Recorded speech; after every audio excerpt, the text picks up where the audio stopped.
Calcutta high court ने बंगाल विधानसभा चुनाव में मतगणना पर्यवेक्षक के रूप में केवल केंद्रीय कर्मियों की नियुक्ति को चुनौती देने वाली तृणमूल कांग्रेस की याचिका खारिज कर दी। कलकत्ता हाईकोर्ट ने गुरुवार को तृणमूल कांग्रेस की उस याचिका को खारिज कर दिया जिसमें आरोप लगाया गया है कि बंगाल विधानसभा चुनाव में मतगणना के लिए पर्यवेक्षक के रूप में निर्वाचन आयोग द्वारा केवल केंद्रीय कर्मी ही नियुक्त किए गए हैं। मामले की सुनवाई न्यायमूर्ति कृष्णा राव ने स्पष्ट कहा कि चुनाव आयोग का फैसला पूरी तरह वैध है। सुनवाई के दौरान याचिकाकर्ता के वकील तथा टीएमसी सांसद कल्याण बनर्जी ने दावा किया कि चुनाव वाले किसी अन्य राज्य में ऐसी नियुक्तियां नहीं की गईं। उन्होंने ये भी कहा कि मुख्य निर्वाचन अधिकारी को ऐसा करने का कोई अधिकार नहीं है। बनर्जी ने दावा किया कि राज्य सरकार के कर्मचारियों को मतदान ड्यूटी के लिए बुलाया गया था, लेकिन मुख्य निर्वाचन अधिकारी द्वारा जारी एक आदेश में उन्हें मतगणना पर्यवेक्षक के रूप में नियुक्ति से अलग रखा गया। सुनवाई के दौरान चुनाव आयोग की ओर वकील ने कहा कि आयोग सभी कदम नियम व कानून के दायरे में उठा रहा है, लेकिन यहाँ याचिकाकर्ता का उद्देश्य मतगणना को सिर्फ पीछे करना है। मामले की सुनवाई करते हुए अदालत ने यह भी टिप्पणी की कि याचिकाकर्ता के आरोपों के समर्थन में पर्याप्त सबूत पेश नहीं किए गए। हालांकि अदालत ने याचिका खारिज करते हुए यह भी स्पष्ट किया कि यदि भविष्य में मतगणना में किसी तरह की गड़बड़ी या धांधली के ठोस प्रमाण सामने आते हैं तो उसे चुनाव याचिका के माध्यम से चुनौती दी जा सकती है।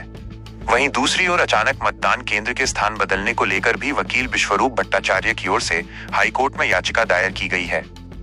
याचिका में कहा गया है कि ये नियम के खिलाफ है। हाईकोर्ट ने इस मामले में भी अपना फैसला सुरक्षित रख लिया है। बंगाल विधानसभा चुनाव 2 चरणों में 23 और 29 अप्रैल को हुआ था तथा मतों की गिनती 4 मई को होगी। दरअसल बात यह है कि पश्चिम बंगाल सहित 4 राज्यों के चुनाव के नतीजों से पहले ही सियासी तापमान अपने चरम पर है। ऐसे समय में कोर्ट का एक फैसला पूरे खेल का रुख बदल सकता है। पश्चिम बंगाल में मतगणना से ठीक पहले जो हुआ उसने सत्ताधारी दल के दावों पर बड़ा सवाल खड़ा कर दिया है। तृणमूल कांग्रेस टीएमसी की ओर से उठाए गए संदेहों को अदालत ने सिरे से खारिज कर दिया।